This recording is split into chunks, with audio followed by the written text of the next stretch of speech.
Hi hello నమస్తే welcome back to hostel vlogs. So first of all happy independence day to all. So చాలా 79 years complete అయింది అనుకుంటా. పొద్దున్న నుంచి స్టేటస్లు పెడుతున్నారు. సో సంవత్సరం లేని ప్రేమంతా ఈరోజు బొంగు వస్తుంటుంది. ఈరోజు 26 జనవరికి వస్తుంటుంది అనమాట. సో అది కామన్ థింగ్, దాని గురించి మాట్లాడదలుచుకోలేదు నేను. సో అప్పటి నుంచి కూడా 79 ఇయర్స్ నుంచి India is developing country. So ఆ విషయం అందరికీ తెలుసు. ఇంకా 10-20 సంవత్సరాలు వెళ్ళినా కానీ డెవలప్డ్ కాకుండా డెవలపింగ్గానే ఉంటుందేమో అనిపిస్తుంది నాకైతే, ఇప్పుడున్న సిచ్యువేషన్స్ని, ఇప్పుడున్న మనుషులను బట్టి చూస్తే. సో ఎందుకు భయ్యా అంటే, సో నాకు తెలిసినది నేను చెప్తా, నా ఒపీనియన్ ఏదో నేను చెప్తా ఈ వీడియోలో. సో చాలామంది అనుకుంటారు భయ్యా కరప్షన్ ఎక్కువైంది కంట్రీలో, అండ్ పొలిటీషియన్స్ అట్లే తయారయ్యారు, అండ్ చాలా చాలా రూల్స్ రెగ్యులేషన్స్ అండ్ కొంతమంది కాన్స్టిట్యూషన్ కూడా చేంజ్ చేయాలన్న పాయింట్ ఆఫ్ వ్యూలో మాట్లాడతారు. సో అంటే నేను విన్నది చెప్తున్నా. సో ఇవన్నీ పక్కనకు పెడితే ఓకే, వీ కెన్ చేంజ్, అంటే వీ హ్యావ్ టు చేంజ్, కొన్ని చేంజ్ చేయాలి. పొలిటీషియన్స్ అయినా కానీ చేంజ్ అవ్వాలి, కాన్స్టిట్యూషన్స్ అయినా కానీ కొన్ని చేంజ్ అవ్వాలి, అండ్ కొన్ని పద్ధతులు అయినా అవన్నా కానీ చేంజ్ అవ్వాలి. కొంతమంది సనాతన ధర్మం చావటకి ఇట్లనే ఉంటుందని చెప్పేసి కూడా అన్నారు. సో ఆ విషయంలో నేను యాక్సెప్ట్ చేయను అనమాట. ఎందుకంటే త్రేతాయుగం, ద్వాపర యుగంలో సనాతన ధర్మం ఎట్లా పాటించారు, వాళ్ళు ఎట్లా మంచి లైఫ్ లీడ్ చేశారు అనేది మనం చరిత్రలో మనం చదువుకుంటే తెలుస్తుంది. ఆల్రెడీ మనం చదువుకున్నాం. సో దాని గురించి కూడా నేను మాట్లాడదలుచుకోలేదు. సో దేని గురించి మాట్లాడుతావు భయ్యా అంటే లాస్ట్కి, సో దేశం మారాలి అంటే ఫస్ట్ ఆఫ్ ఆల్ మనం మారాలి. అంటే చాలామంది ట్రావెలింగ్ లాస్ చూస్తుంటారు. ట్రావెలర్స్ అందరు చెప్తుంది ఏంటంటే, సో ఎక్కడ లేని యువత మన ఇండియాలోనే ఉన్నారు, ఎక్కడ లేని స్ట్రాంగ్ అంటే యంగ్ యువత కూడా మన భారతదేశంలోనే ఉన్నారని చెప్పేసి చెప్పారు. సో చాలా సర్వేస్ కూడా చెప్పిన విషయం, అందరికి తెలిసిన విషయం అది. సో కొత్తగా తెలిసేది ఏం లేదు. సో ఎందుకు ఇంత యంగ్ యువత ఉన్నా కానీ డెవలప్డ్గా రావట్లేదు అంటే, ఒకటి నేను చెప్పేది అంటే ఎడ్యుకేషన్ సిస్టమ్ అట్లా తగలబడ్డది.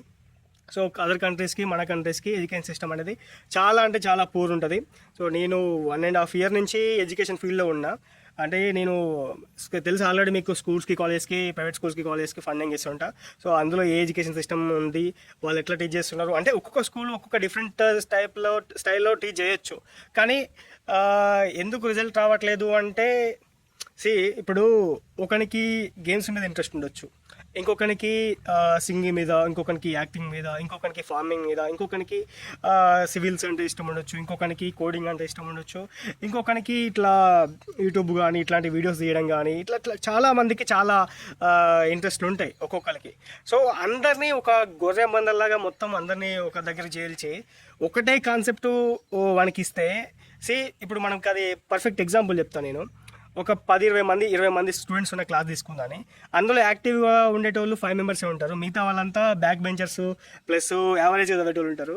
సో వానికి బుర్ర లేక కాదు, వాడి మెదళ్ళు అంటే మన తలకాయలో మెదళ్ళు లేక కాదు, ఇవన్నీ కాదు రీజన్స్. ఏంటంటే వానికి ఇంట్రెస్ట్ ఉన్న సబ్జెక్ట్ వేరే ఉంటుంది, వానికి ఇంట్రెస్ట్ ఉన్నది సెక్టార్ వేరే ఉంటుంది. కానీ మనము అందరికీ ఒకే టైప్ ఆఫ్ ఎడ్యుకేషన్ సిస్టమ్ ఇవ్వడం అనేది కరెక్ట్ కాదు అది. సో ఫస్ట్ ఏంటంటే నేను పేరెంట్స్కి చెప్పేది ఏంటైనా, పేరెంట్స్కైనా టీచర్స్కైనా, ఈవెన్ దో ఎవరైతే నేషన్ కోసం పోరాడుతున్నారో చాలామంది ఇన్ఫ్లుయెన్సర్స్ కూడా, ఇట్లా ట్రావెలింగ్స్ చేసే వాళ్ళు కూడా చాలామంది చూస్తుంటాం. చాలా అంటే చాలా ఆవేదన వ్యక్తం చేస్తుంటారు. ఎందుకంటే మన ఇండియన్ ఎడ్యుకేషన్ సిస్టమ్ అట్లా తగలబడ్డది కాబట్టి. సో అట్లుందనమాట. సో ఇది కరెక్ట్, తప్పు అని నేను చెప్పను. కాకపోతే ఏంటంటే we have to change. So ఒకప్పుడు ఇలాగే ఉంది వాళ్ళ ఎడ్యుకేషన్ సిస్టము కాబట్టి ఇలాగే ఉంచాలని నేను చెప్పను. సో కొంచెం చేంజ్ కావాలి. ఎంత చేంజ్ అయితే అంత మంచిది. ఎడ్యుకేషన్ సిస్టమ్ చేంజ్ అయితే ఆటోమేటిక్గా కంట్రీ చేంజ్ అవుద్ది. సో ఎక్కువ యువత లేజీగా ఉన్నది మన దేశంలో ఎక్కువ యువత లేజీగా ఉండడానికి మెయిన్ రీజన్ ఎడ్యుకేషన్ సిస్టమ్ అని చెప్పేసి నేను 100% నేను నమ్ముతున్నా అదే. సో దాదాపుగా అందరూ ఇన్ఫ్లుయెన్సర్స్ కూడా నమ్మి చెప్పిన మాట ఇదనమాట. సో అదైతే చేంజ్ చేయాల్సిన అవసరం ఉంది. సో అదొకటి వదిలేస్తే ఇంకొక విషయం ఏంటంటే, సో యువత ఉంటుంది ప్రతి కంట్రీలో ఏదో ఒక పని చేస్తుంటారు. సో పని చేసే వాళ్ళకి అంటే వాళ్ళకి ఇంట్రెస్ట్ ఉండే చేస్తారు, మ్యాక్సిమం ఇంట్రెస్ట్ లేకుండా చేయరు.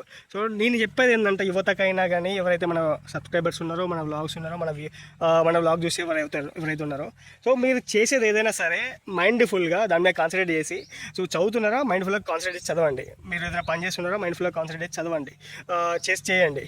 సో ఖాళీగా ఉండకుండా ఏదో ఒకటి చేస్తే, సో నేను ఇంతకుముందు కూడా చాలా అంటే చాలా మోటివేషన్స్ స్పీచెస్ విన్నా. అందులో కూడా గంప నాగేశ్వరరావు ఇంపాక్ట్ అనేది వినే ఉంటారు. సో మోటివేషనల్ స్పీచెస్ వినే వాళ్ళు ఖచ్చితంగా ఇంపాక్ట్ గురించి తెలిసి ఉంటుంది.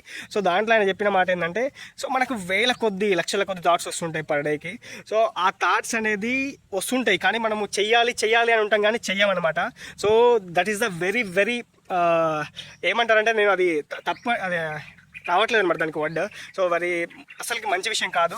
సో నీకు వచ్చిన వాటిలో కొన్ని నోట్ చేసుకొని ఏదైతే ఉందో అవి చేయగలిగినవి, వాటికి ఎక్కువ ప్రాముఖ్యత ఇచ్చినవి. సో మనం ఒక బుక్ చదవాలనుకుంటాం, ఎక్సర్సైజ్ చేయాలనుకుంటాం, అది స్టార్ట్ చేయాలనుకుంటాం.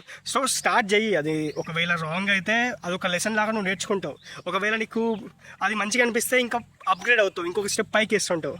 సో అట్లా ఒక్కొక్క స్టెప్ ఎత్తుకుంటూ పోవాలంటే నువ్వు ఖాళీగా ఉండకుండా నీకు అనిపించింది, నీకు తోచింది, అది మంచా చెడా వాట్ ఎవర్ ఇట్, అది పక్కన పెడితే ఒకవేళ ఫ్లాప్ అయిందా నువ్వు ఒక లెసన్ నేర్చుకుంటావు, ఇలాంటిది కాదు అని చెప్పేసి.